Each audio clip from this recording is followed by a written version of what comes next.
Ego es la extensión de la energía del alma que es dispuesta para ingresar a la materia. El alma se sirve de aspectos de las leyes planetario-cósmicas solares para ingresar a la materia a través del ego. Por una cuestión de incompatibilidad vibratoria, el alma no puede sumergirse directamente en la materia, no puede entrar en contacto con los niveles materiales, con los tres niveles materiales, con lo que se llama la tridimensión, el campo tridimensional de la vida o el campo kármico de la vida. Entonces, la energía planetaria le ofrece al alma la herramienta adecuada para eso. Y la misma ley planetaria que convalida al alma para ser lo que es, le permite extender parte de su energía para sumergirse en la materia. Ese apéndice, esa extensión, esa energía reencarnante es lo que conocemos como ego. Ahora, el ego por sí mismo, como extensión del alma, si no tiene algún tipo de complemento para hacer la experiencia en la materia, no puede hacer nada. Entonces, la misma ley planetaria que al alma la habilita para extenderse a la materia a través de ese apéndice que se llama ego, le ofrece tres elementos, tres núcleos. Uno de esos núcleos responde a las leyes mentales planetarias, lo que se conoce como mente. El siguiente intermedio responde a las leyes astrales y emocionales planetarias, lo que se conoce como cuerpo astral o cuerpo emocional. Y el tercero de ellos, ¿sí?, responde a las leyes concretas, etérico-físicas planetarias, nuestro cuerpo físico. Nuestra mente, nuestro centro astral emocional y nuestro cuerpo físico, en su conjunto, son lo que se conoce como personalidad. Entonces, el ego es la extensión de la conciencia del alma hacia la materia, y en la materia, la personalidad quiere decir ese contexto, esa entidad trina, mente, centro emocional y cuerpo físico, se ofrecen como la sustancia planetaria primigenia para que, sumergiéndose en ella, el ego, en nombre del alma, ensaye el dominio de las leyes materiales terrestres. Esto en nuestro planeta, con las características que hiciera falta en cualquier otro campo kármico tridimensional. Pero en nuestro planeta es así. Entonces, ego es la extensión de la conciencia del alma que se sumerge en la materia en un campo planetario adaptado específicamente para él, que se conoce como personalidad. ¿Por qué decimos adaptado específicamente para él? Porque la mente de cada uno de nosotros, el centro emocional o astral de cada uno de nosotros, y lo mismo el cuerpo etérico físico, tiene condiciones hechas a nuestra medida.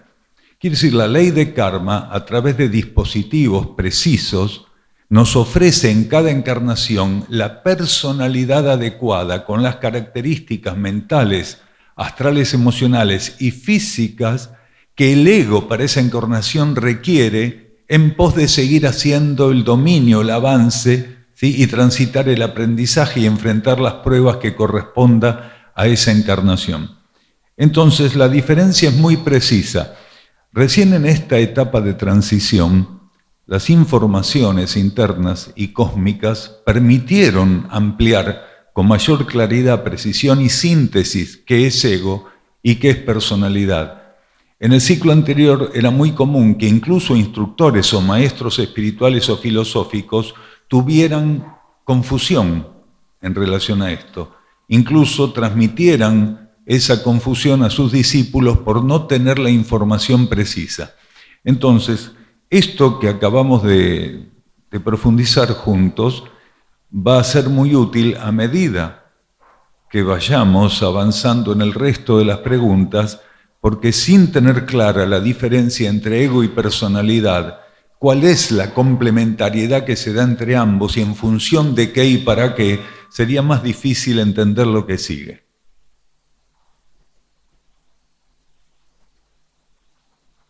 Creo que tuve un despertar espiritual y no sé por dónde seguir o por dónde arrancar, dice en este caso la persona.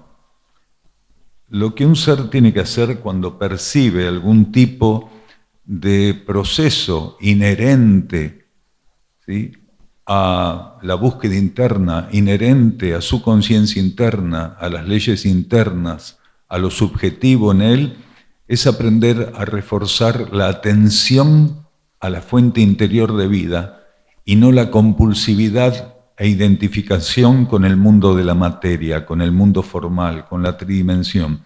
Indudablemente, si el ser está percibiendo o haciendo una suposición respecto a un despertar espiritual o una aproximación a su vida interna, quiere decir que hay algo diferente que acaba de percibir.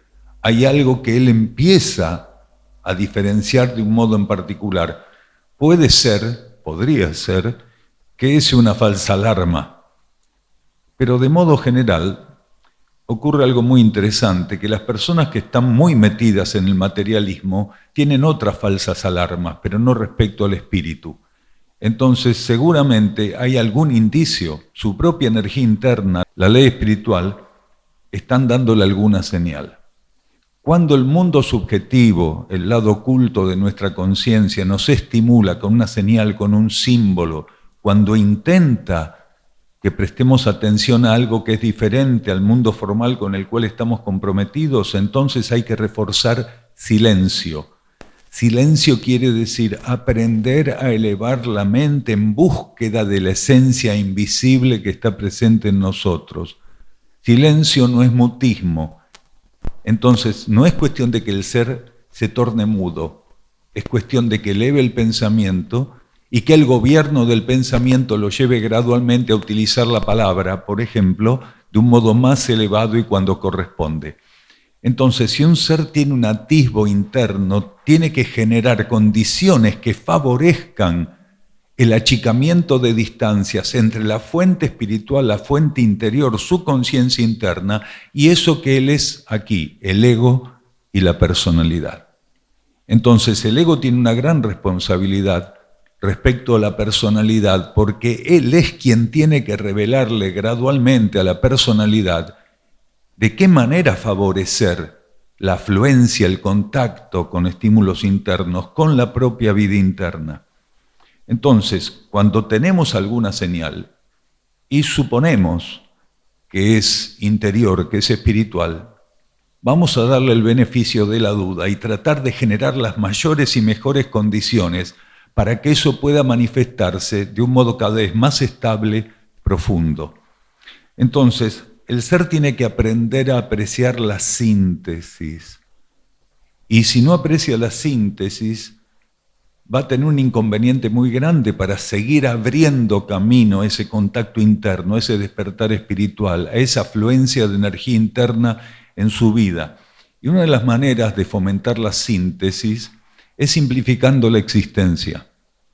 Si un ser no tiene capacidad de simplificar su existencia, va a estar en graves problemas respecto a cómo seguir avanzando en función de esa vida, de ese núcleo, de esa conciencia interna que empieza a darle señales de su existencia y busca que él participe de algún modo de ese proceso. Entonces, simplificar la vida tiene que ser una tarea continua, constante. El ego no debe abandonar la intención de simplificar la vida. Y si alguien se pregunta qué sería simplificar la vida, sería sacar lo que es inservible de nuestra vida. Y si estamos atentos, vamos a ser asistidos por esa misma corriente de vida que busca darnos señales, esa misma corriente de vida interna que busca decir acá estoy haciendo algo para que nos unamos, porque esa corriente de vida es la que tiene la llave para ir revelando a nuestra conciencia por dónde empezar el trabajo de simplificación. Y el trabajo de simplificación exige obligatoriamente, de ningún otro modo podría ser así, que aprendamos a renunciar.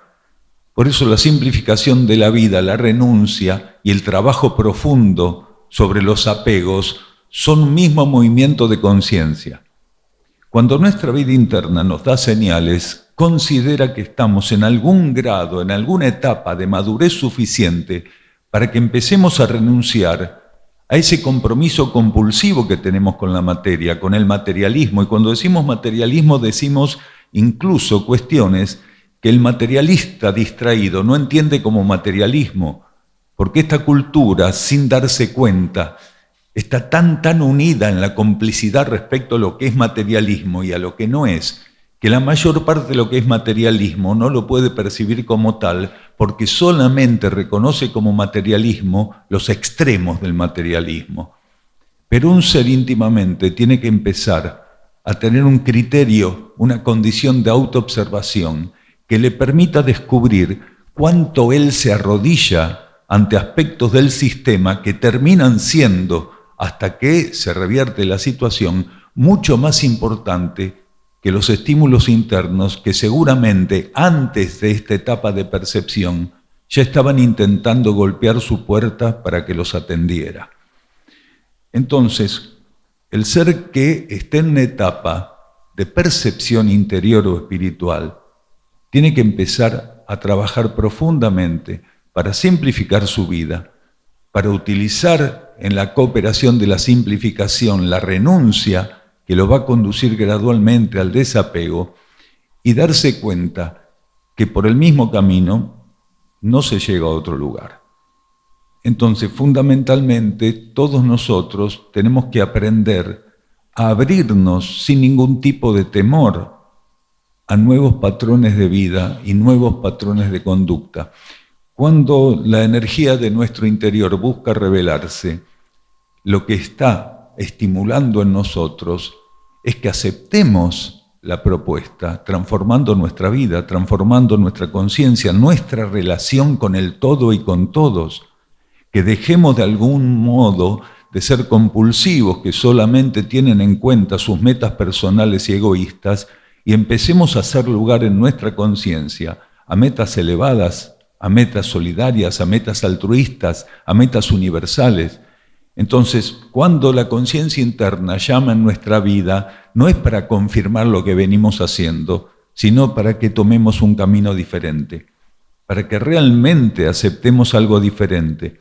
Aquel que reciba el llamado del Espíritu es para ir en búsqueda de lo desconocido, de lo que está oculto, no más de lo mismo, ¿se entiende?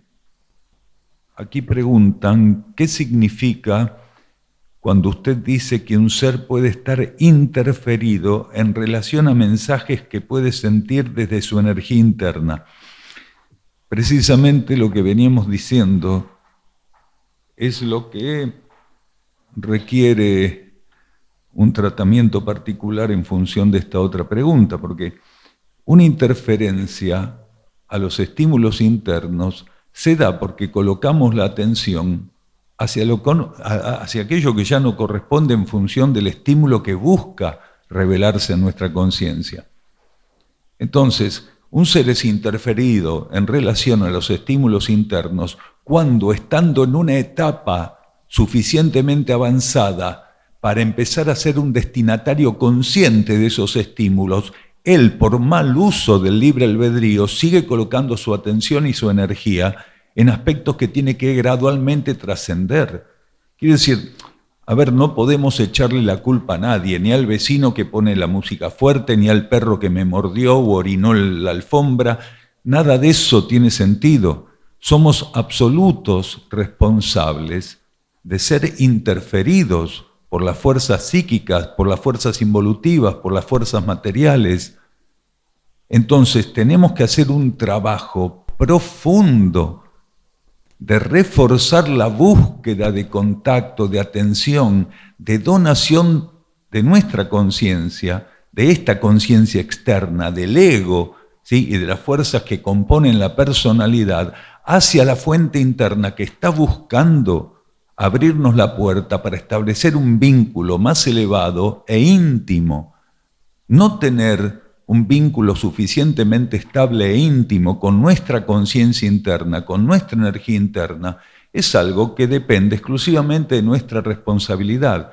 Insistimos, uno puede echarle la culpa a cualquier cosa, pero uno es responsable de, ¿dónde coloco mi atención, mi conciencia? ¿A qué le brindo un trato particular y a qué no se lo brindo?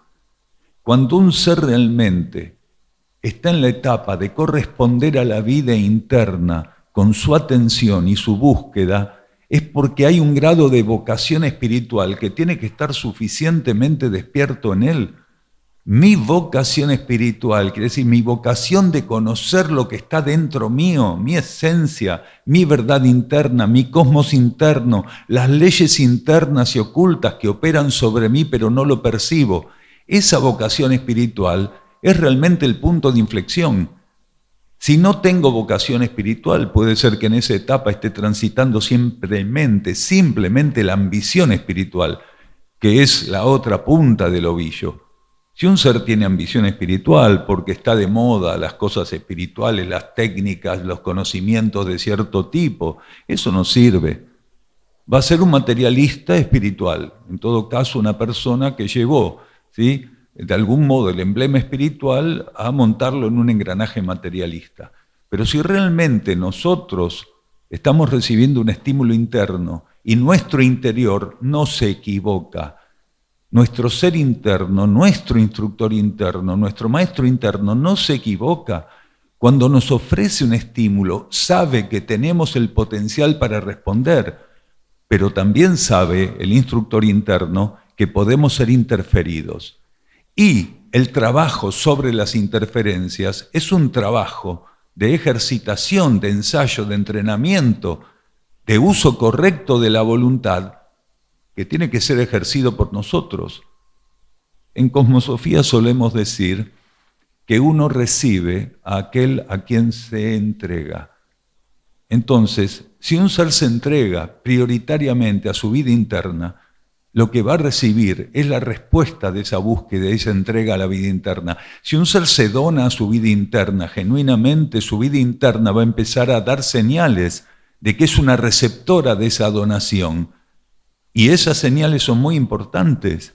Ahora, si un ser se entrega a la complicidad con las fuerzas materiales y desplaza a un segundo plano como un hobby la búsqueda espiritual, lo único que va a recibir, ¿sí?, es una confusa entidad de fuerzas que se van a tornar contestatarias de algo que no es genuino, porque la espiritualidad no es para ser un hobby, no la podemos colocar en la categoría de hobby. Entonces uno tiene que ser muy honesto con sí mismo para darse cuenta cuál es el motivo por el cual tiene intereses que supuestamente define como espirituales o tiene capacidades supuestamente para definir que está en una etapa espiritual determinada. Si un ser está genuinamente puesto en su búsqueda interna, con una vocación genuina interior, con vocación espiritual, automáticamente entra en una etapa de autoconocimiento que hasta ese momento le era ajena.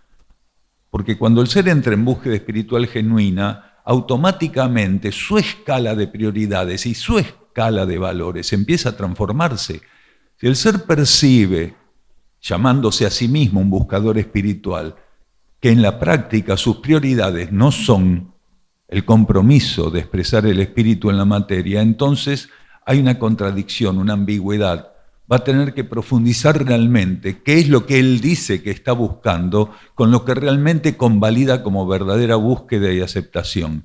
Y eso es muy importante. En el autoconocimiento tenemos que aprender a reconocer crudamente cuáles son nuestros valores, cuáles son nuestras prioridades. Y a partir de ahí vamos a hacer un trabajo genuino de transformación, vamos a hacer un trabajo genuino de apuntalamiento de nuevos patrones de vida y de nuevos patrones de conducta. Si eso no es así, vamos a estar interferidos. Hoy en día hay millones de seres en este planeta, y no nos olvidemos, decimos millones porque hay 8.000 millones encarnados en este planeta. Hay millones de seres en este planeta que se conforman con creer que están en el camino espiritual. Se conforman, dijimos, con creer que están en el camino espiritual. Y la diferencia es que el camino espiritual se tiene que tornar una vivencia. Tiene que pasar por la vivencia, la síntesis genuina con el espíritu. Si es una creencia que parte de conceptos, de preferencias transitorias, de filosofías que están agotadas, desvitalizadas, cosas del ciclo anterior que aprendemos como loros, nos dan un diploma, lo ponemos en la pared y decimos que somos instructores de tal o cual cosa. Si depende de eso, entonces todavía tenemos que vivir bajo márgenes de ilusión hasta que podamos desintoxicarnos de esas ilusiones y comenzar realmente un trabajo genuino en relación a las energías espirituales y a las leyes cósmicas. Aquí nos dicen que se habla de la llegada del anticristo. Ciertamente desde hace muchísimo tiempo esta definición del anticristo está de algún modo intentando colocar un claroscuro entre lo que la humanidad recibió y rechazó, quiere decir la energía crística que hace 2000 años rechazamos, y antes de esa oportunidad de ser tocados por un tipo de energía crística, veníamos rechazando la energía crística en la figura de Buda, en la figura de Krishna, de Zoroastro. Quiere decir, nosotros venimos rechazando las propuestas crísticas desde hace miles y miles de años. Entonces, esta figura del anticristo, de algún modo, opera como un claroscuro. Para algunos es una alerta, para otros es una especie de profecía, va a llegar el anticristo. Pero desde el punto de vista interno, cósmico, espiritual, el anticristo es la congestión del comportamiento humano masivo en la actualidad. No hace falta que lo veamos como un elemento individual. Nosotros generamos una congestión masiva a través del rechazo de patrones crísticos, de patrones de vida superiores, y lo que hicimos fue fortalecer una entidad tremenda a nivel kármico y tridimensional. Toda esta oscuridad, esta densidad que el conjunto de las conciencias, como se dice ahora, la masa crítica de las conciencias que conforman esta humanidad alimentó, activó de tal modo y sigue activando, eso es el anticristo. Quiere decir las condiciones generales que generamos contrarias a la cristificación para la cual este planeta estaba siendo preparado y que no aceptó, que abortó. Entonces, quien esté esperando un ser que encarne el anticristo puede seguir esperando, porque cada ser que no sintoniza su conciencia interna y que no abre la puerta, ¿sí?, al servicio, de algún modo es una partícula constitutiva de ese anticristo que está esperando. Entonces, cada uno de nosotros, como individuos, tienen que restar su participación de esa entidad anticrística que alimentamos continuamente. Pensamientos, sentimientos y acciones conjuntas de esta humanidad son los pensamientos, sentimientos y acciones de ese anticristo. Porque en realidad la mayor parte de los seres no tiene ética ni moral, no trabaja para el bien común. Las metas egoístas y personales, como decíamos hace instantes, son lo que vale. Es más, los seres se categorizan y se admiran entre sí según el éxito que obtengan con sus metas personales y egoístas. Entonces, el anticristo es eso. ¿Se puede revertir esta situación a esta altura de la congestión y del compromiso de la mayoría con esas energías, con esas fuerzas involutivas? No, no se puede revertir. Pero sí podemos ser herramientas simbólicas de la nueva humanidad que tiene que despertar en este planeta. La mayoría de los seres que habitamos en este planeta, la mayoría, no la totalidad, pero sí la mayoría, aproximadamente un 90%, son responsables de seguir colocando en el contexto de poder e influencia esa conciencia anticrística.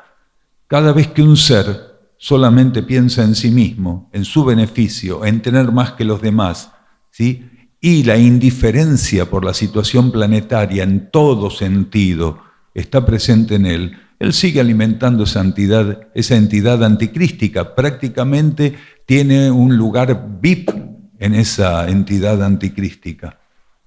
Entonces, no podemos revertir la situación del planeta, pero sí podemos hacer, los seres que tengamos verdadera y genuina vocación espiritual, que la nueva humanidad, ocultamente, silenciosamente, esté presente, sin ostentaciones, realmente a través de la única y genuina herramienta que un ser con conciencia despierta tiene, que es la irradiación de su contacto con la verdad.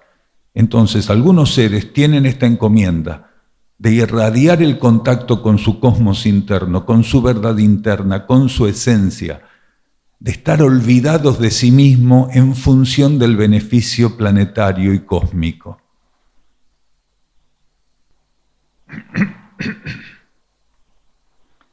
Aquí volvemos un poco al tema de los apegos y la renuncia, ¿no? Cómo vencer las fuerzas que nos atan, cómo vencer las fuerzas que nos atan a personas que no nos hacen bien. Es mucho más amplio que esto, porque no se trata de pensar en nosotros y ver cómo vencer esta cosa de sacarnos de encima a personas que no nos hacen bien. Nosotros tenemos que trabajar de un modo más profundo, más maduro, el tema de los apegos, el tema de la incapacidad de retirar de nuestra vida lo que no sirve para nosotros. Y no solo porque una persona nos hace bien o nos hace mal. Nosotros tenemos que tener una actitud que permita que la energía, la ley de karma y nuestra energía interna, nuestra conciencia interna, puedan colocar en nuestra vida, así como retirar de nuestra vida lo que hiciera falta cuando hiciera falta. Y no tiene que ver con una persona, tiene que ver con cualquier situación. Un ser que está abierto a la voluntad interna, a su voluntad superior, a la voluntad de su espíritu, de su alma, sabe que él solamente es un destinatario de todo lo que llega a su conciencia y tiene que ser una herramienta precisa para que se retire de su vida cuando la misma energía que lo colocó está buscando retirarlo. ¿Por qué un ser está en contacto con una situación o con alguien o con algo que lo daña, que no le hace bien, como dice la persona? Porque tiene un problema con los límites, y los problemas con los límites no provienen de aspectos externos, sino provienen, ¿sí?, de una falta de conexión interior. ¿Qué es lo que a mí me tiene que indicar qué tiene que estar en mi vida? ¿Cuándo aceptar algo y cuándo permitir que algo se retire de mi vida? Aquello que tiene que ser el indicador es mi conciencia interna, mi alma, mi yo superior, mi conciencia espiritual. Esa conciencia interna que conoce perfecta y profundamente lo que tengo que vivir, coloca en mi vida algo del mismo modo que va a activar la ceremonia de retirada de mi vida. Seguramente cuando algo está presente en mi vida, se torna tóxico y no lo puedo retirar, es porque hay una parte de mí que no está en condiciones de soltarlo. Hay una parte de mí que no le está poniendo el oído a la voluntad interna que en algún momento seguramente, y no solo en ese momento, me viene estimulando para que suelte eso, para que le dé salida de mi vida a eso. Claro, alguien puede decir, no, pero es una persona peligrosa, si la quiero sacar de mi vida me pega. Hay mecanismos para eso. Vaya a la policía. Si una persona no va a la policía y no, porque tengo miedo, a ver si voy a la policía y me mata después. Miren, hay muchos mecanismos para justificar la desobediencia interna. Pero volvemos a lo que estábamos diciendo. La vida interna estimula a un ser para que retire de su vida del mejor modo, del modo adecuado, aquello que tiene que ser retirado con los márgenes y en el momento adecuado. Ahora, cuando un ser, desoyendo su vida interna, sigue apegado a una persona, a una doctrina, a una familia, a un amigo, a una situación, a un trabajo, a cualquier elemento, actividad o cuestión, es su responsabilidad, porque automáticamente la relación con todo hace que no sepamos manejar los límites. La relación con todo, intoxicada por el apego, por la falta de renuncia. Un ser tiene que tener la capacidad de renunciar como la otra cara de la moneda de la obediencia. Mi conciencia interna me envía un estímulo, me abro el estímulo, me abro a entenderlo, a profundizarlo, y ese estímulo revela en la instrucción que me muestra, que me revela, ¿sí?, me muestra que algo tiene que salir de mi vida. Tengo que obedecer. Y si es algo que particularmente ejerce en mí una atracción particular y enfermiza, tengo que aprender a renunciar. Quiere decir, la obediencia encuentra en la renuncia la herramienta para concretar lo que tiene que concretarse, lo que tiene que ser hecho. A ver, si voy a esperar para renunciar a algo, que eso ya no me interese, puede ser tarde. Por eso esta humanidad generalmente vive grandes problemas en relación a la simplificación de la vida, porque nuestra vida es un desván donde está lleno de cosas inservibles, de cadáveres. La mayor parte de lo que forma parte de nuestra vida huele a podrido porque ya no sirve, no tiene nada que hacer ahí. Sin embargo, nosotros seguimos durmiendo con el muerto en la cama. Tenemos que cambiar esta situación. Entonces, si un ser percibe que algo genuinamente es tóxico para él, tiene todo el amparo interior, el amparo de su alma, de su conciencia espiritual, como de la ley de karma, para accionar los mecanismos y en un aprendizaje genuino sacarlo de su vida. Un ser tiene que aprender a repulsar lo que ya no sirve para él. La energía interna es la energía más elevada de repulsión que existe. Cuando la vida interna nos ofrece retirar algo de nuestra vida, nos está estimulando para sacar algo de nuestra vida, tenemos que aprender a ser espejos de esa energía de repulsión. Y sin importarnos cuánto nos gusta, cuánto lo apreciamos o cuánta ambigüedad eso genera en nosotros, tenemos que obedecer la partícula superior de nuestra conciencia que tiene la verdadera sabiduría para entender las etapas y los ciclos a través de los cuales algo llega y algo se tiene que retirar. Entonces, es tan importante para resolver y simplificar la vida externa, la vida del ego y la personalidad, los estímulos internos, la presencia, actuación y ofrecimiento interiores, que nosotros tenemos que aprender a abrir la puerta sin miedo. El libre albedrío, quiere decir la libre elección, seguir haciendo lo que se nos antoja en función de deseos, de gustos, de compulsividades, de obsesiones, eso ya no sirve. Estamos en una etapa de transición planetaria donde genuinamente tenemos que ir por otros caminos. ¿Cómo podemos ser herramientas de la transformación planetaria si seguimos de un modo rígido, víctimas de preferencias, deseos y compulsividades, incluso a sabiendas, como la pregunta lo revela, que eso no me hace bien?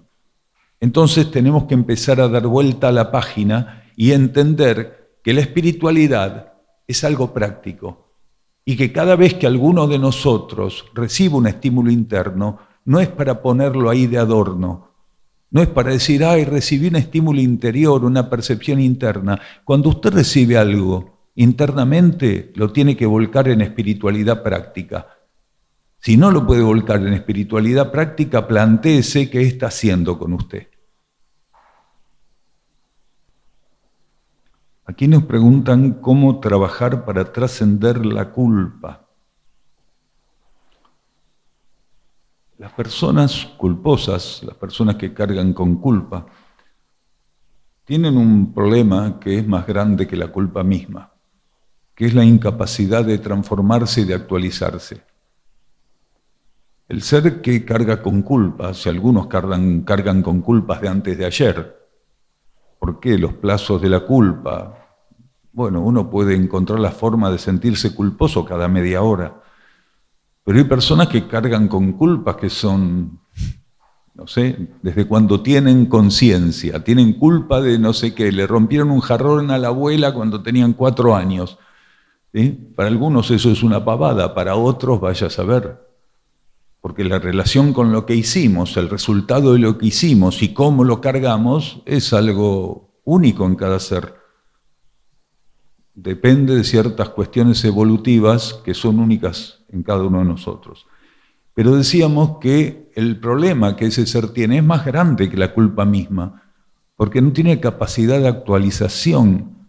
Ninguno de nosotros sigue siendo el mismo de aquel momento donde hizo lo que hizo y con motivo o sin motivo carga con esa culpa. Un ser tiene que aprender a trabajar siempre en sentido contrario al error. Y dice, no, pero yo atropellé un perro, no lo puedo, no lo puedo resucitar y cargo con culpa porque iba muy rápido. Y no sé qué, no sé por qué no frené, no me desvié, el perro lo maté, cargo con una culpa terrible. Estamos dando un ejemplo, cada uno tiene su perro, en el placar o en el piso, ¿sí? Entonces, ¿qué ocurre? ¿Cómo hago para resucitar el perro? Yo no tengo que resucitar el perro para trabajar en sentido contrario al error. Lo que tengo que hacer es aprender a partir de ese momento, con todas las herramientas con las que cuento, transitorias herramientas, porque depende de mí tener más y mejores herramientas. Tengo que trabajar en sentido contrario al error a partir de ese momento. Quiere decir, al perro lo voy a resucitar en cualquier situación, aunque no tenga perro, porque a la situación le voy a dar el tratamiento correcto que recibe. Entonces, trabajar en sentido contrario al error es trabajar en sentido contrario a una actitud. Yo no puedo resucitar el perro, pero puedo cambiar mi actitud ante cualquier cosa que la vida coloque. Y eso es lo que la vida, de algún modo, cuando nos pone un perro que atropellamos o nos pone cualquier situación que nos ponga a prueba respecto a distintas cosas, como por ejemplo la culpa, la energía lo que está probando es nuestra capacidad de atender las necesidades de un modo correcto. Porque a veces percibimos las necesidades, pero nos quedamos cortos. Las percibimos, pero las atendemos incorrectamente. Entonces, hay una posición de la conciencia, que es la posición que gradualmente la va a llevar al servicio, que es una palabra fundamental en esta etapa de la transición, y alguien pregunta por acá, por el servicio. Entonces, es fundamental para nuestra conciencia tener una mirada diferente sobre todo y entender que no existen situaciones de primera, situaciones de segunda y de tercera, situaciones importantes y situaciones estúpidas. Tenemos que entender que todas las situaciones ocultamente están guardando un secreto, porque la situación más tonta, aparentemente más intrascendente, nos está poniendo a prueba a ver cómo la tratamos, qué hacemos con la situación. La situación aparentemente más, insípida, de menor valor, requiere que nosotros no pongamos una actitud estúpida y de desvalorización ante esa situación. A veces las preguntas nos llevan a entender algo en particular. Hay gente que dice, y yo no sé qué preguntar, pues no quiero preguntar nada estúpido. Y le decimos, no hay nada estúpido para preguntar. Yo me tengo que cuidar de no dar respuestas estúpidas. Ese es el secreto. Si cada situación la veo como una oportunidad de liberar la esencia, la luz, ¿sí?, la verdad que está oculta en la situación, que no tiene que ver con la apariencia de la situación, sino con lo que genuinamente lo puso frente a mí, porque la situación la pone la ley de karma frente a mí. La situación es puesta por mi conciencia espiritual frente a mí. Entre la ley de karma y la conciencia espiritual, ¿sí?, arman situaciones con aparentemente distintas condiciones, características y categorías, pero que en realidad todas son lo mismo. Todas son un paquete que debo abrir cuidadosamente y liberar la verdad, la esencia que ahí está presente. Entonces, si un ser siente culpa, es que no supo manejar la situación en el momento adecuado y sigue con esa materia pendiente. Él tiene que empezar a tratar la vida de un modo diferente. Si la culpa está presente, vive en el pasado, está asesinando en actitud el presente, porque si un ser está culposo, no está atento al presente, es un asesino del presente sin tener ni siquiera idea que está asesinando el presente, porque vive en el pasado. La culpa es algo que nos lleva, nos retrotrae continuamente al pasado. Entonces, un ser tiene que estar en el eterno presente y la culpa se empieza a diluir. Él no va a retrotraerse al pasado si no es estimulado por esa energía tan precisa, tan profunda, ¿sí?, esa energía que tiene realmente la sabiduría de decirnos cómo hay que vivir acá y ahora. Eso es el eterno presente. Mi conciencia interna me nutre continuamente de un alimento sutil para que pueda vivir aquí en sintonía con su propia realidad. Ahora, si vivo en el pasado y culposo, estoy sacrificando esa energía en el altar ¿de qué? De algo que ya no tiene remedio, porque yo no puedo volver al pasado y cambiar lo que fue. Pero sí puedo cambiar ese estigma, a ver esa contradicción de sentirme culposo por algo que ya no existe, aunque existió, pero ya no existe. Y lo que existe lo sacrifico en función de lo que es inexistente actualmente. Lo que existe es mi relación con la realidad interna. Entonces, usted ábrase a la realidad interna. Ríndase ante la realidad interna, ante la voluntad de su ser interno, de su instructor interno. Humildemente arrodíllese frente a esa voluntad. Haga lo que esa voluntad le ofrece hacer. Convoque todas sus energías para atender lo que eso le está pidiendo que atienda. Y lo demás se da por añadidura, como decía el instructor Jesús. Nos quedamos más o menos por este sector. Nos dicen cómo hacer un trabajo efectivo en estos tiempos de transición para neutralizar las fuerzas involutivas y acercarnos a nuestro ser interno. Vamos a definir un poco fuerzas involutivas.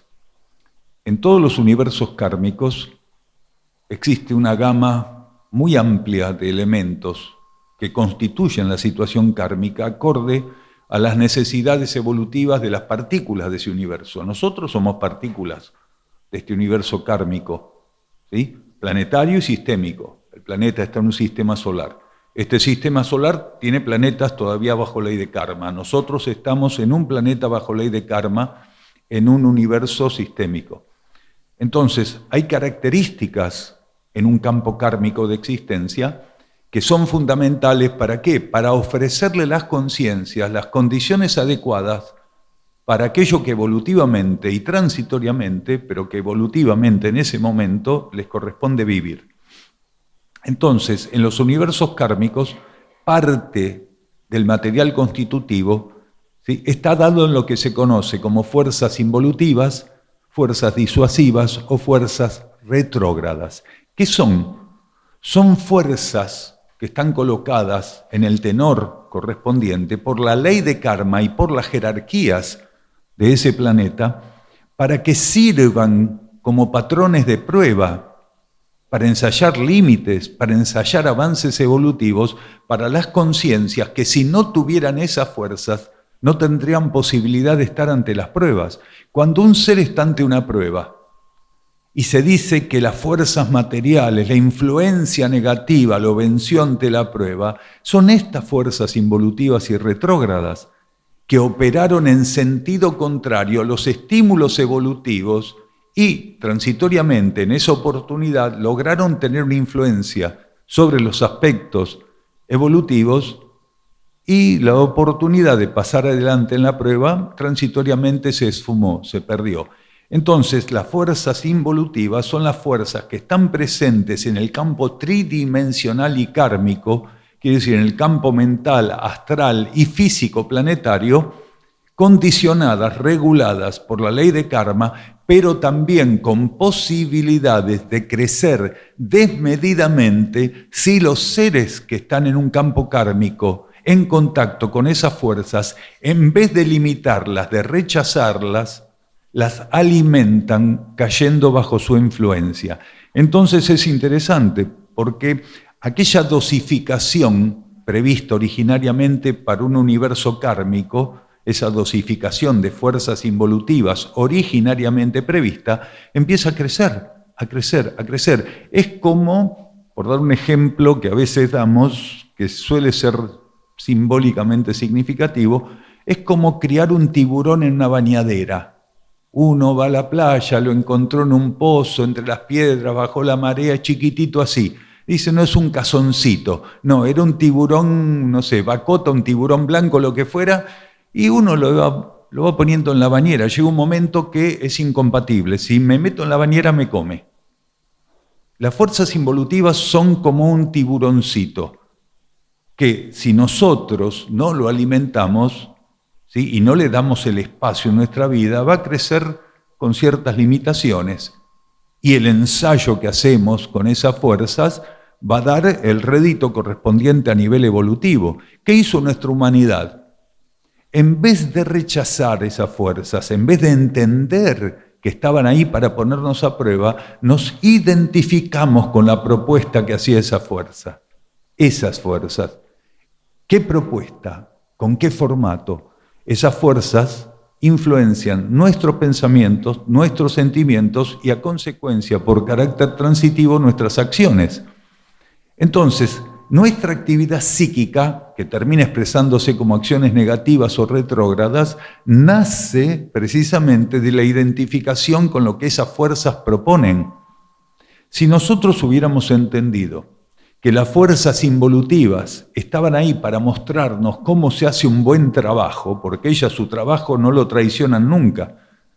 ¿Por qué? Porque ofrecen continuamente que vayamos por un sendero, por un carril, que es contrario a las energías evolutivas. Por eso ellas son fuerzas involutivas y nosotros tenemos que aprender a responder a las energías evolutivas, que están representadas ¿por qué? Por los estímulos que nuestra conciencia interior busca ofrecernos precisamente para neutralizar esta cuestión de estar frente a estas fuerzas del modo en que generalmente la humanidad termina estando.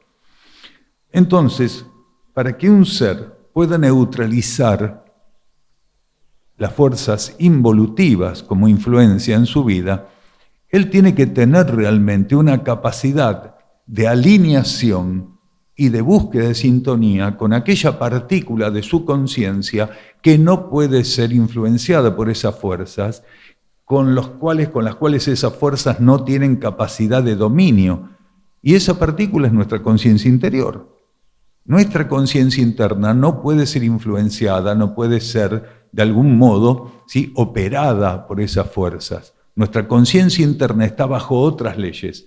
Nosotros podemos ser influenciados por las fuerzas involutivas, retrógradas, disuasivas, precisamente porque estamos como ego y personalidades en el campo kármico de la realidad, y esas fuerzas solamente están limitadas en su acción al campo kármico de la realidad.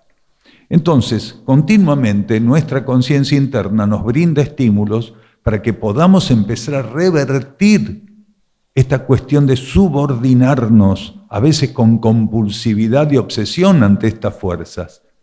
Y va a depender, volvemos a algo que dijimos hoy temprano, va a depender del grado de despertar que tenga el ego hacia la vida interna, la vocación interna que tenga el ego, esa vocación de conocer, de unirse, de ser herramienta de su espíritu, de su alma, para poder volcar a través de sí mismo energías que sean capaces de trabajar sobre esas fuerzas. Dicho de algún modo, cada uno de nosotros tiene que encontrar el guerrero que combata por él, porque la personalidad y el ego no tienen la capacidad de combatir frente a frente esas fuerzas. En el terreno de esas fuerzas son invencibles, esas fuerzas en su terreno son realmente invencibles. Aquel que pueda con esas fuerzas es porque encontró el guerrero interno que va a blandir la espada por uno. Entonces, si me dono a mi vida interna, me dono humildemente a mi vida interna, ese guerrero va a empuñar la espada contra esas fuerzas. Quiere decir, va a utilizar lo que él es en su verdadera y genuina dimensión evolutiva para cooperar con el proceso que ego y personalidad por sí mismos y en el mismo terreno de esas fuerzas no pueden consumar. Por eso es tan importante ir hacia la síntesis y entender que el ego por sí mismo puede tener muchas fantasías, infinidad, enormes fantasías respecto a su potencial, pero así el ego va a seguir golpeándose brutalmente sobre un aspecto de la realidad kármica y tridimensional con la cual no puede, solo no puede. El ego necesita la sintonía, la comunión interna, la alineación interna, porque para estar en este campo kármico y tridimensional, él requiere de equilibrio y de armonía. Mientras él combata directamente, ingenuamente, ambiciosamente con esas fuerzas, equilibrio y armonía van a ser simplemente una teoría que él va a confundir con algunos momentos donde esa actividad bélica baja. Entonces, algunos momentos de ilusión, como la felicidad, ¿sí? Del contento que le da que algunas cuestiones se acomoden tímidamente, sin entender a veces, porque se concentra tanto en ese efímero presente ilusorio, sin entender que eso es toda una ilusión, que en cualquier momento va a golpearlo cuando él tenga la guardia baja. Entonces, nosotros, para ser realmente capaces de estar ante estas fuerzas y utilizar lo que esas fuerzas nos revelan de un modo elevado, tenemos que buscar la sintonía interna, la alineación interna. Tenemos que simplificar la vida, porque en una vida que no existe la simplificación, en una vida que es superficial, esas fuerzas encuentran miles de huecos, miles de recovecos para estar ocultas. Y cuando menos esperamos, esas fuerzas surgen, esas fuerzas se asoman y nos muestran que nosotros, con nuestra superficialidad, con nuestra falta de simplicidad, le ofrecimos dónde esconderse y aparecer cuando para ellas es el momento que corresponde, y nos encuentran en situaciones y nos asedian en situaciones donde la debilidad suele ser el parámetro. Aquí preguntan respecto a cómo conectarnos con la supranaturaleza y de cómo elevar la naturaleza humana. Lo que se llama, lo que se define en cosmosofía o en ciencia cósmica, supranaturaleza, tiene distintos niveles de expresión o de comprensión. Por ejemplo, nuestro planeta tiene un contexto que nosotros todos conocemos, porque así nos enseñaron, que es la naturaleza. Algo que en este momento está quebrantado, está dañado, está desequilibrado, desarmonizado. Pero la naturaleza existe porque hay un patrón del cual depende para su manifestación, que es la supranaturaleza. Entonces, la naturaleza está compuesta por ciertas características limitadas en voltaje y alcance, fuerzas, ¿sí? Condiciones diversas, entidades, componen la naturaleza. La supranaturaleza es mucho más amplia. Está constituida por jerarquías en particular, por leyes superiores a las leyes de la naturaleza, y es la responsable de saber cuáles son las condiciones, características y etapas que tienen que ir consumándose en lo que llamamos naturaleza. Entonces, la supranaturaleza planetaria está en contacto con nuestra propia supranaturaleza, porque del mismo modo que nosotros aquí, con la personalidad, formamos parte del material constitutivo de la naturaleza concreta, tridimensional y kármica del planeta, nuestra supranaturaleza, quiere decir nuestra alma, nuestra conciencia del cuerpo espiritual o de luz, nuestra mónada, nuestro espíritu y nuestra conciencia divina, forman parte de la supranaturaleza. Entonces, cualquier partícula que esté en este planeta presente, o en cualquier planeta que tuviera cierto tipo de condiciones, tiene una contraparte superior y oculta que forma parte de la supranaturaleza general del planeta, que es su propia supranaturaleza, y otra parte que es la naturaleza humana individual, la personalidad de la cual se sirve el ego, que forma parte del espectro natural general planetario. Entonces, ¿cómo hacemos para conectarnos, ¿sí? Y ser herramientas regulares y efectivas de la supranaturaleza planetaria? ¿Sí? No podemos ir directamente hacia eso. Entonces, el camino es hacia nuestra supranaturaleza. Lo que describimos hoy, de algún modo, a lo largo de toda la charla, aquel que busca el contacto, ¿sí? Donarse, entrar en comunión con su propia conciencia interior, lo que está haciendo es donarse a su supranaturaleza, que es parte, es material constitutivo de la supranaturaleza planetaria. Aquí nos preguntan por un tipo de energía, dice, ¿podría describir o explicar el rayo o energía platino y los seres relacionados a ella? Existen muchísimas formas de hacer referencia a distintos aspectos de las fuerzas y de las energías. Y en este momento hay una multiplicidad de líneas con o sin validez, o con distintos grados de validez o actualización, que mencionan algunos aspectos únicos del cosmos, los mencionan o los denominan de la manera que esas líneas prefieren. Podríamos decir que en la cosmosofía ocurre lo mismo, no estamos excluidos. Para la cosmosofía, esto del rayo platino no existe.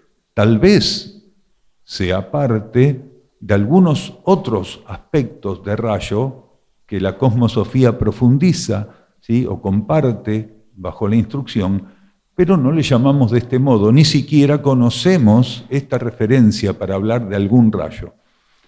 En el cosmos existen 21 rayos, es decir, la energía única, a medida que es necesario, se desglosa, se diversifica en lo que se conoce como rayos. Los rayos son parámetros energéticos, simplemente como eso, no importa el nombre que usemos para definir un rayo. La energía única se diversifica y esa diversificación lo que hace es expresar parámetros energéticos puntuales. No hay dos rayos que tengan el mismo parámetro energético, por eso la diversificación es precisa para que entre esos 21 rayos la totalidad del rango energético de la energía única quede contenido. Ahora, cada uno de esos rayos, ¿sí?, tiene distintos campos de manifestación, distintas e infinitas maneras de manifestarse. ¿En función de qué? Primero, que la diversificación de esa única energía tiene como propósito poder asistir la multiplicidad de distintos estados de conciencia, de planos, niveles, ¿sí?, y dimensiones cósmicas que son infinitos. Entonces, si bien son 21 rayos, la amplitud es infinita de cada uno de ellos. El matiz, la cualidad energética, la característica es muy amplia, infinita. Entonces, si bien el número 21 es un número limitado, no es limitada la amplitud de cada rayo. Entonces, ¿qué ocurre? En el planeta Tierra, por ejemplo, estuvieron activos de estos 21 rayos cósmicos hasta el ciclo anterior, que terminó en 1988, estuvieron activos 7 rayos. Los famosos 7 rayos de los cuales hablaba la metafísica. Entonces, estos 7 rayos sirvieron con un patrón dinámico muy profundo en respuesta a la inteligencia cósmica jerárquica que era quien determinaba la influencia, la actividad, la interacción, la complementariedad dentro de esa dinámica entre rayos. Lo que hacían era acompañar y sustentar las necesidades planetarias, porque los rayos tienen únicamente ese sentido: asistir y regular los patrones vibratorios y energéticos que en cada momento universos planetarios, universos sistémicos, galácticos, intergalácticos y aún más requieren. Porque cada universo requiere un tratamiento, requiere un contexto, ¿sí?, requiere un abrazo energético en particular que solamente la condición de los rayos le puede ofrecer. Entonces decíamos que hasta 1988, que terminó la polaridad masculina de la energía en el planeta Tierra, estaban activos 7 rayos. Ninguno de esos 7 rayos tiene que ver con esto, con este tipo de energía o denominación, platino. Si es alguno de estos 7, no lo conocemos por esa denominación. Entonces, en ese momento, los 7 rayos eran y siguen siendo, ¿sí?, el primero, voluntad-poder; el segundo, amor-sabiduría; el tercero, inteligencia activa; cuarto, armonía a través del conflicto; quinto, conocimiento concreto; sexto, devoción e idealismo; séptimo, orden y ceremonial u orden y organización. Esos 7 rayos estuvieron activos con distintas intensidades y formatos ceremoniales de complementación para sustentar la vida planetaria, siendo de todos modos, porque esto es necesario que quede claro, que nuestro planeta y nuestro sistema solar son de segundo rayo, quiere decir, son campos cósmicos crísticos.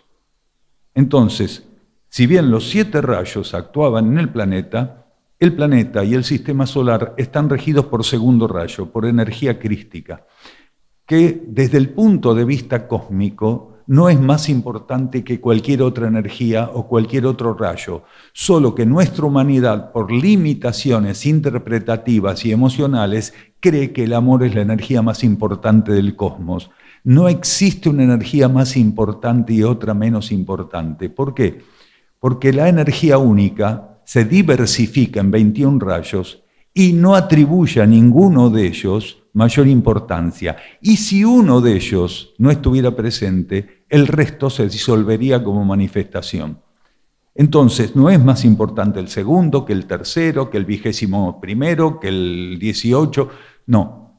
Lo que sí es fundamental entender que cuando un rayo es el que rige un sistema solar, un planeta o una galaxia o un sector galáctico, él tiene la condición de regente sin por eso anular la intervención de otros rayos cuando es necesario en términos de potencialización y complementariedad. Entonces, esos 7 rayos que describimos estuvieron activos con el segundo rayo como regente, como rector del proceso, hasta 1988. A partir de 1988 al presente, y por mucho tiempo, si es que la cosa se puede medir por tiempo, quiere decir por un ciclo muy extenso, ¿sí?, se activaron 5 rayos más. ¿Para qué?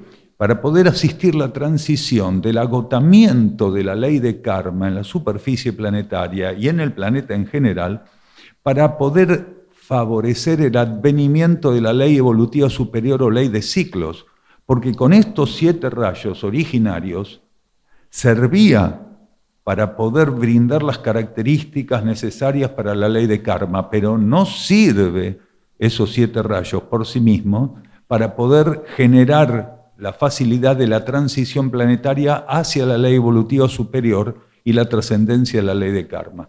Entonces, estos 5 rayos que se activaron son: octavo, interrelacionamiento de los universos; noveno, omnipresencia; décimo, transfiguración; décimo primero, omnisciencia; décimo segundo, liberación. Estos 5 rayos pasan a activar aspectos cósmicos, a alimentar aspectos cósmicos que antes no estaban activados en nuestro planeta. Empieza a generar condiciones de cosmicidad, este conjunto de 5 rayos, condiciones de cosmicidad absolutamente inéditos en el planeta. Esto no quiere decir que estos 5 rayos pueden ser manipulados, pueden ser utilizados. En realidad, de los rayos, más allá de esta descripción que nosotros hacemos, en términos puntuales no hay mucho conocimiento. ¿Por qué? Porque la jerarquía de instrucción, quiere decir las grandes conciencias cósmicas, lo que a veces se llama seres extraterrestres o extrasistémicos, como seres internos del planeta de alta evolución, conciencias intraterrenas, intraoceánicas, intraígneas, intraaéreas, quiere decir seres que viven y actúan en cooperación con el planeta Tierra y con el sistema solar y más allá del sistema solar, pero bajo leyes que no son kármicas, como por ejemplo aspectos más avanzados de la ley de ciclos. Entonces, estos rayos, ¿sí?, no pueden ser manipulados ni pueden ser estudiados en profundidad para que no caigan en la manipulación racional, especulativa, comparativa, que suele ser el campo que le ofrecemos a todo lo que nuestra conciencia va captando. Entonces, ¿cómo hace un ser para empezar a avanzar en el contacto, en la vivencia de estos rayos? Tanto los 7 que estuvieron activos y que siguen activos hasta 1988 y estos nuevos 5 que actualmente entraron en complementariedad con los 7 anteriores, es decir, ahora es un conjunto de 12 rayos. Con esto que decíamos a lo largo de toda la charla, de aprender a aceptar las situaciones que la vida coloca. Porque del mismo modo que no hay un campo cósmico que no esté regido por una energía de rayo o por un acorde de rayos, Del mismo modo, cada situación ocultamente tiene un rayo que la sostiene, o varios rayos que en un acorde la sostienen, ¿sí? Le dan un matiz, una cualidad. Hay situaciones de primer rayo, de voluntad-poder. Del mismo modo hay situaciones que no solo son de voluntad-poder, donde la voluntad-poder puede estar, apuntalada o en complementariedad con el tercer rayo, inteligencia activa, con el quinto, conocimiento concreto, o con el séptimo, orden y ceremonial. Entonces, cada situación ocultamente, sin manifestarlo, pero efectivamente conducida, regulada y alimentada por un rayo, se nos ofrece como una manera no consciente de aprender a trabajar con cada energía de rayo. Cuando un ser acepta una situación y le da un tratamiento elevado, le acaba de dar un tratamiento elevado a una energía de rayo, aunque no supo cuál fue. Entonces, gradualmente, nosotros, al aceptar y dar el tratamiento correcto a cada situación, vamos ensayando con las energías de rayo. Y alguna vez, sería la pregunta, ¿puedo ser consciente de qué energía de rayo está presente? Sí, cuando llego a una etapa de madurez donde la misma energía interna que es responsable de la energía de rayo que está presente en una situación, que acompaña mi trabajo en una situación de un modo silencioso y oculto, empiece a revelarme, cuando lo cree necesario, empiece a revelarme cuál es la energía de rayo de la situación. Entonces un ser puede llegar a un grado de madurez, de equilibrio, de receptividad, de servicio, donde él, como parte de su entrenamiento evolutivo, empieza a recibir a través del campo intuitivo, de la cognición no racional, empieza a recibir la información de que esa situación fue una situación alimentada y sostenida por 3 rayos, segundo, cuarto y tercero. Supongamos. ¿Por qué recibe esa información? Porque la información, en realidad, es un patrón vibratorio y la instrucción no se lleva a cabo solamente por aspectos razonables, analizables, comparables. La instrucción también se lleva adelante a partir de estar abierto a lo que la vida coloca, ¿sí? Teniendo la capacidad de autocontrol suficiente de no estar buscando por qué esto es así y compararlo con otra cosa. Entonces, cuando un ser está en condiciones de recibir la revelación de que esa situación que está tratando es de sexto rayo, él no se va a poner a plantear, ¿y por qué es de sexto rayo? ¿Qué tiene que ver la energía y la devoción con la situación esta? Entonces, si ese ser estuviera en esas condiciones, la energía no le va a revelar qué tipo de rayo está actuando. La revelación de los aspectos subjetivos de la realidad viene a nuestro auxilio como una condición de instrucción, de enseñanza, cuando estamos en condiciones de brindarle nuestra conciencia como un territorio fértil y neutral. Porque cuando nosotros empezamos a revolver el tacho de la razón, de la comparación, del análisis, de la especulación, lo que hacemos es limitar lo que el mundo interno busca entregarnos en función de que podamos ser herramientas del mundo interno en la materia. Y hay una pregunta aquí que nos lleva a lo que es el servicio, ¿sí? ¿Cómo puedo servir? Y otra persona dice que intenta ser un servidor, pero que tiene algunos condicionamientos respecto a esa posibilidad. El servicio, más allá de todo el folclore que hay, que envuelve ese término, el servicio es la capacidad de un individuo, de un ser, de un grupo, de poder manifestar la verdad interna en pensamientos, sentimientos y acciones. Un ser no puede ser un servidor si sus pensamientos no están en sintonía y no son alimentados por su alma. No puede ser un servidor si sus sentimientos no son una respuesta a los estímulos de su alma y si sus acciones no son la consecuencia de que sus pensamientos y sentimientos respondan a su alma. Entonces, la actividad psicofísica de un ser, guiada por la vida interna, alimentada por la vida interna y fiel a la vida interna, eso es servicio. Servicio no es lo que nos gusta hacer y buscar hacerlo del mejor modo posible. Un servidor se olvida de sí mismo, lo que involucra no estar pendiente de lo que le gustaría hacer como servicio.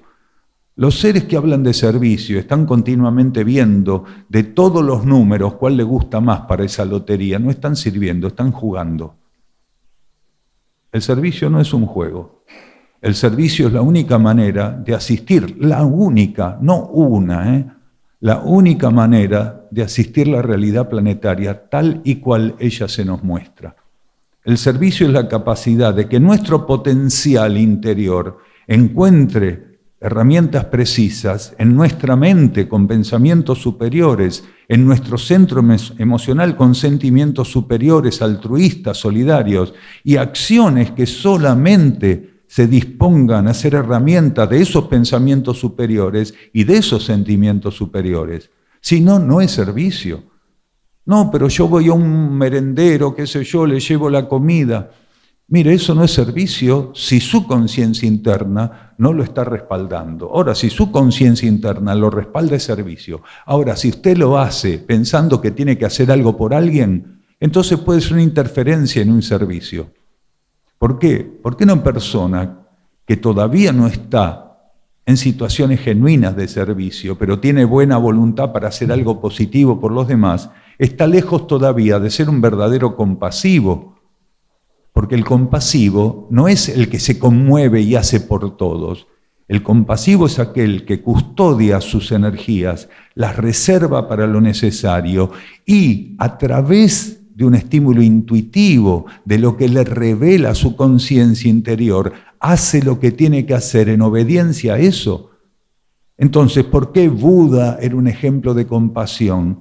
Porque no era un compulsivo que salía corriendo detrás de lo que le pasaba a cada persona, sino que era un ser que predisponía todo su mecanismo tridimensional y sensorial en función de recibir de su vida interna las señales de lo que tenía que hacer y con fidelidad hacerlo. Por eso Buda no se conmovía, su emocional no lo traicionaba. Ante las situaciones del centro emocional de Buda, emergían sentimientos superiores que estaban tocados y estaban alimentados por la sabiduría de su alma, de su conciencia interna. Los pensamientos de Buda, del mismo modo, estaban alimentados y sostenidos por la conciencia interna. Y las acciones de Buda, obviamente, eran la consecuencia de eso. Por eso él podía estar ante el sufrimiento de un ser con la comprensión que le brindaba su alma a nivel intuitivo de que ese ser transitoriamente todavía tenía que pasar por el hambre o por el frío o por un accidente o por el miedo y que él tenía que ser un custodio de que ese ser no fuera interferido para pasar miedo, para pasar frío, para pasar lo que fuera. Un ser compasivo es una herramienta de la ley de karma para comprender lo que no tiene que ser interferido en la materia.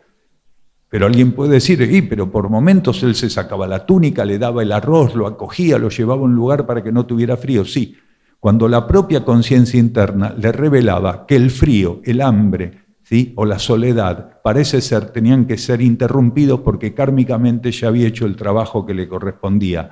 Había pagado suficiente karma con eso. Entonces Buda, como un verdadero ser compasivo, era capaz de cuidar que el otro no fuera interferido y siguiera pasando frío, como darle la túnica si internamente la energía le revelaba que el proceso del frío había terminado.